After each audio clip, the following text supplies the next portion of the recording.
Hello my dear student, welcome again. तो हम लोग एक नए प्रोग्रामिंग करने चल रहे हैं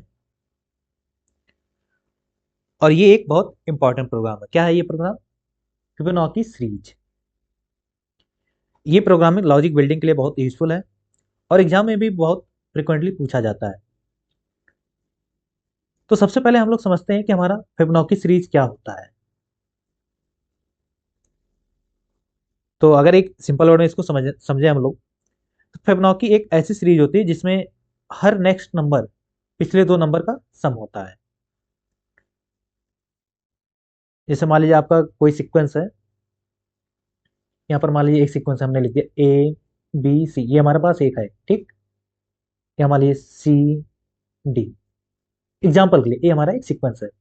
तो अब इसमें क्या होगा, ये तो दोनों हमारे स्टार्टिंग हो गए। ये जो C होगा, ये हमारा C A+B का सम होगा। और उसी तरीके से जो हमारा D होगा, ये D हमारा सम होगा किसका?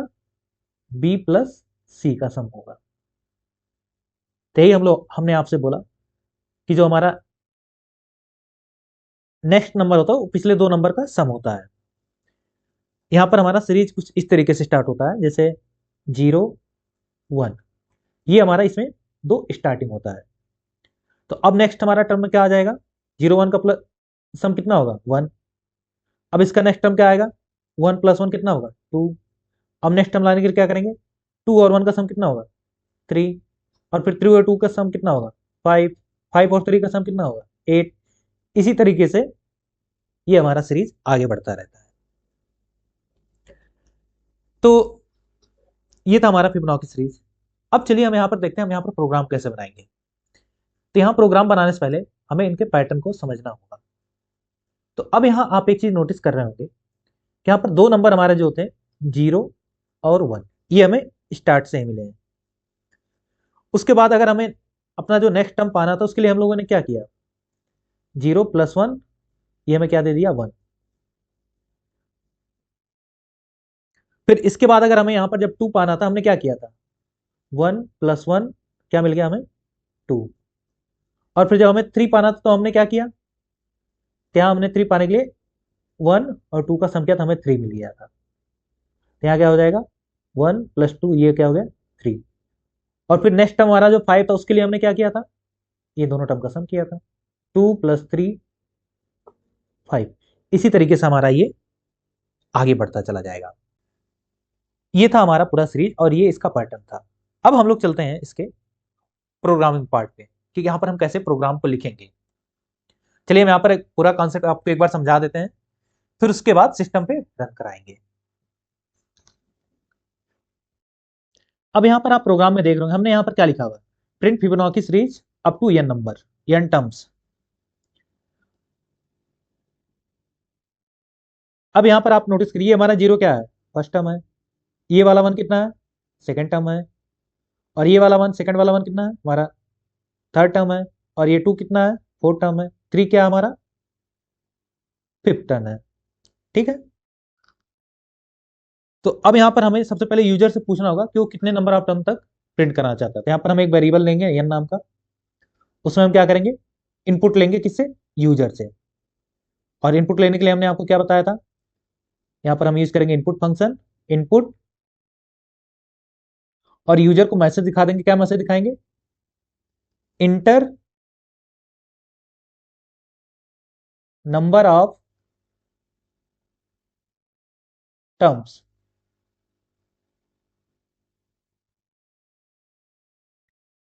ओके। लेकिन यहां पर इनपुट हमें क्या किस फॉर्म में मिलेगा? स्ट्रिंग फॉर्म में। लेकिन हमें चाहिए क्यों? न्यूमेरिकल फॉर्म में। तो यहाँ पर इसको हम टाइप कास्ट कर देंगे। क्या लिखेंगे यहाँ पर? इंट। तो हमारा टाइप कास्ट हो गया किसमें? इंटीजर में। ये तो हो गया। चलिए हम यूजर से इनपुट ले लिए। अब इसके बाद क्या करना है? अब यहाँ पर दो वैल्यू तो बाय डिफॉल्ट ही होंगे क्योंकि यहाँ पर जो हमारा नेक्स्ट टर्म आता है वो पिछले दो टर्म का क्या होता है? सम होता है। इसलिए हमें इनिशियल में क्या होगा? दो वैल्यू लेना पड़ेगा। मान लीजिए हमने दो वेरिएबल ले लिया ए और बी। ए को हमने इनिशिएट कर दिया क्या? 0 से। और बी को हमने इनिशिएट कर दिया किससे? 1 से। अब आपको एक इंफॉर्मेशन बता दूं यहाँ पर, ये जो हमारा होता है, ये हमने यहाँ पर दो डिफरेंट लाइन में लिखा है। इसको हम सिंगल लाइन में भी लिख सकते हैं कुछ इस तरीके से। आप जो भी चाहें आप यूज कर सकते हैं, दोनों भी सही है। ए कॉमा बी असाइनमेंट 0 1, यही चीज यहां भी लिखा हुआ है। यहां पर क्या होगा, ए में 0 असाइन हो जाएगा और बी में हमारा 1 असाइन हो जाएगा। आप दोनों यूज कर सकते हैं, दोनों सही है। अब हम प्रोग्राम में आगे बढ़ते हैं। अब हमने इनपुट ले लिया और दो इनिशियल टर्म भी सेट कर दिया। अब इसके बाद क्या करेंगे, हम एक यूजर को अच्छा दिखे इसलिए यहां पर सबसे पहले ले लेंगे प्रिंट, एक मैसेज दिखा देंगे कि आपका फिबोनाची सीरीज प्रिंट हो रहा है। यहां पर क्या लिख देंगे, फिबोनाची सीरीज। ये जस्ट मैसेज दिखाने के लिए, आप चाहे लिखिए या मत लिखिए, कोई शो नहीं है। अब इसके बाद हम हमारा फिबोनाची सीरीज कैसे प्रिंट होगा उसका लॉजिक लिखते हैं।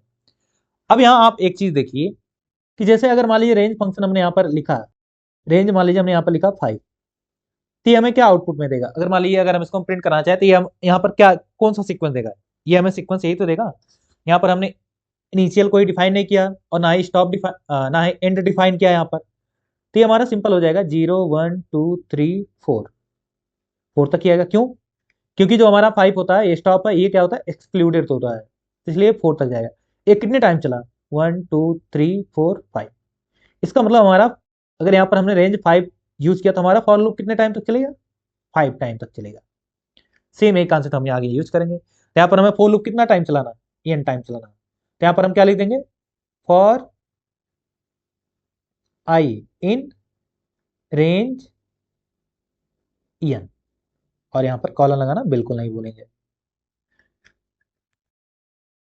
अब जैसे मान लीजिए अगर यहाँ पर कोई एन की वैल्यू 1 रख दिया तो हमारा कितना टर्म तक प्रिंट होगा, क्योंकि हमारा फर्स्ट सेकंड बाय डिफॉल्ट तो 2 टर्म होते हैं, यहाँ पर मिनिमम कितना हम लेंगे 3, third term, fourth term, fifth term, इसी तरीके से यहाँ पर होगा।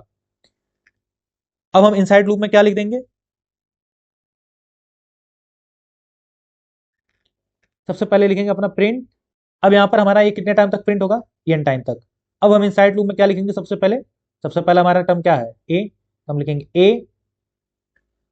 और हम चाहते हैं हमारा फॉर लूप जो है सेमी लाइन में प्रिंट करता चला जाए, हर वर्ड, हर लेटर को नेक्स्ट लाइन में ना प्रिंट करे। इसके लिए हमने आपको क्या समझाया था, प्रिंट फंक्शन में हमने आपको एंड का यूज करना, सेपरेटर का यूज करना बताया था। तो यहाँ पर हम एंड यूज करेंगे। यहाँ पर एंड हमें क्या करना है, यहाँ पर हमें सिर्फ स्पेस देके एंड करना था। यहाँ पर लिखेंगे एंड, यहाँ पर एक स्पेस छोड़ा था, फिर ये हो गया हमारा प्रिंट स्टेटमेंट। ठीक, अब हमारा सबसे इंपॉर्टेंट लाइन आता है, क्या आता है, अब हमारा ये लॉजिक का पार्ट। लॉजिक में क्या आता है, A comma B equal to B A plus B. अब हम लोग इस लॉजिक को समझते हैं सबसे पहले। तो यहां पर हमारा, हमने दो वेरिएबल लिया था ए और बी, तो हमने यहां पर अब क्या किया, ये हमारा इंडायरेक्टली क्या लिखा हुआ है, ए हमारा लिखा ए असाइन बी, और बी में क्या असाइन हो रहा है ए प्लस बी। अब हम लोग क्या करते हैं, एक बार इसको ड्राई रन करके आपको समझा देते हैं जिससे आपको और क्लियर हो जाए। जैसे मान लीजिए किसी ने, यूजर ने इनपुट दिया, क्या दिया कि नंबर ऑफ टर्म्स लिख दिया 1, तो 1 जब लिख दिया तो हमारा क्या प्रिंट होना चाहिए, सिर्फ 0 प्रिंट होना चाहिए, क्योंकि हमारा फर्स्ट टर्म क्या होता है 0। आइए हम देखते हैं हमारा आउटपुट कैसे होता है। तो हमारा सबसे पहले पाइथन आ गया, इनपुट लिया, इनपुट में क्या मिला उसे 1 मिला। ठीक, यहाँ पर एक फर्स्ट हमने वेरिएबल क्रिएट किया ए, उसमें क्या असाइन कर दिया 0। फिर उसके बाद सेकंड हमारा वेरिएबल क्या क्रिएट हुआ बी, उसमें क्या असाइन कर दिया 1, और आउटपुट में प्रिंट हो जाएगा यहाँ पर सबसे पहले फिबोनाची सीरीज। चलिए मान लीजिए ये हो गया। अब हम आते हैं अपने मेन पार्ट पे। यहाँ तक तो आपको सबको क्लियर हो गया, यहाँ पर हमारा काम कैसे होगा। अब यहाँ पर हमारा चलेगा for I in range N की जगह पे हमारा क्या हो जाएगा, यहाँ हो जाएगा 1।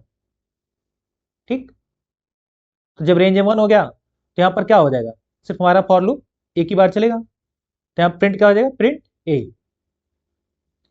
और ए की वैल्यू कितनी है 0। हमारा आउटपुट में क्या आ गया 0, हमारा प्रिंट हो गया। और उसके बाद हमारा ये लाइन चला। अब इसमें क्या हो जाएगा, इस सिनेरियो हमारा हो जाएगा ए में हमारा असाइन हो जाएगा 1, और बी में हमारा क्या हो जाएगा 0 प्लस 1, जो हो जाएगा वो भी 1। तो ये हो गया, क्योंकि हमारा लूप एक ही टाइम चलेगा, हमारा आउटपुट आ गया 0। इसके बाद कोई आउटपुट प्रिंट नहीं होगा। अब मान लीजिए यहीं पर हमारा क्या किया, यूजर ने 1 ना प्रिंट करके उसने क्या कर दिया 4 प्रिंट कर दिया, नंबर ऑफ टर्म यहाँ पर 4 लिखा।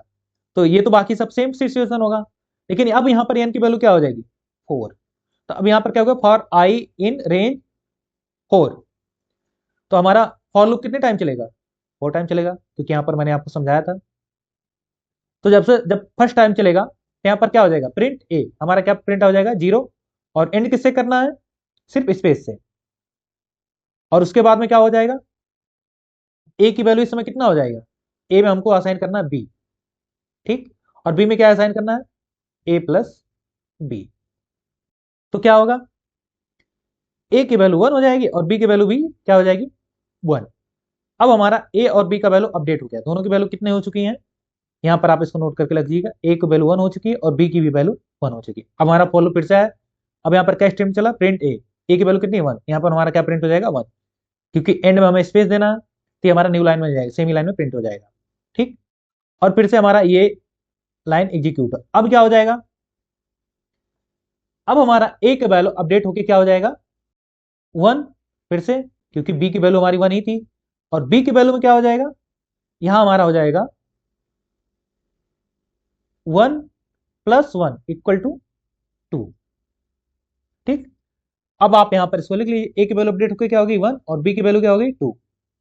अब हमारा फॉर लूप फिर से चला, अब यहां जब फॉर लूप चला, अभी तक हमारा फॉर लूप 2 टाइम चल चुका है, अब ये तीसरी टाइम चलेगा, तो प्रिंट ए की वैल्यू कितनी है यहाँ पर 1 है, यहाँ पर हमारा क्या आउटपुट आ जाएगा 1। फिर हमारा ये लाइन चलेगा जो हमारा मेन लॉजिक का पार्ट है। अब यहाँ पर ए में क्या हो रहा है, ए में हमारा बी असाइन हुआ, बी की वैल्यू कितनी थी 2 थी, अब यहाँ पर क्या हो जाएगा ए की वैल्यू यहाँ पर हो जाएगा हमारा 2, और बी की वैल्यू कितनी हो जाएगी 2 प्लस 1 ये क्या हो जाएगा 3। अब यहाँ पर अपडेट होकर क्या हो जाएगा ए की वैल्यू यहाँ पर हो जाएगी 2 और बी की वैल्यू कितनी हो जाएगी यहाँ पर 3, ओके। अब हमारा फॉर लूप फिर से चला, यहाँ पर क्या प्रिंट हो जाएगा हमारा 2। अब यहाँ आप नोटिस करिएगा हमारा ए की वैल्यू कितना था पिछली बार 2 था, और बी की वैल्यू हमारी कितनी थी 3 थी। तो अब ए में क्या होगा बी असाइन हो जाएगा, यहाँ पर क्या हो जाएगा 3, और बी में क्या हो जाएगा ए प्लस बी, तो हमारा बी में क्या हो जाएगा 5। लेकिन हमारा फॉर लूप यहीं रुक जाएगा, क्योंकि हमें 4 टर्म तक ही प्रिंट करना था, हमारा क्या आ गया 0 1 1 2, first term second term third term fourth term.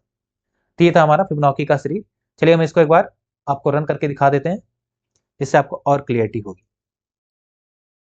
अब यहाँ पर देखिए हम वही प्रोग्राम एग्जीक्यूट करते हैं। यहाँ पर अभी हम मान लीजिए number of input, number of term हमें चाहिए कितना 3, तो हमारा आउटपुट क्या आना चाहिए 0 1 1।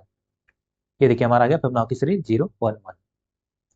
इसी तरीके से अगर हम यहाँ पर नंबर ऑफ टर्म दोबारा एक बार एग्जीक्यूट करते हैं इसी प्रोग्राम को, और यहाँ पर क्या लगता है नंबर ऑफ टर्म, मान लीजिए हम लिखते हैं 6, तो हमारा क्या आना चाहिए 0 1 1 2 3 5। अब यहाँ पर नोटिस कर रहे होंगे कि हर जो नेक्स्ट टर्म है पिछले 2 टर्म का समय, आप अगर फर्स्ट 2 टर्म को छोड़ दें, बाकी जो टर्म, बाकी जो सब टर्म है वो पिछले 2 टर्म के समय। जैसे मान लीजिए A1 है,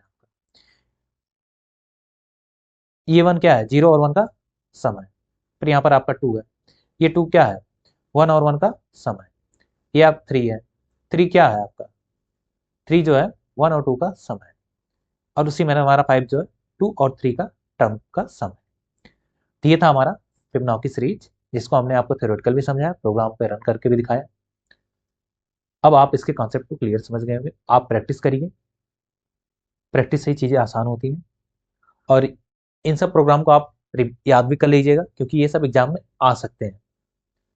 तो आप सब प्रैक्टिस करते रहिए, मिलते हैं नेक्स्ट लेक्चर में एक नए प्रोग्राम के साथ में।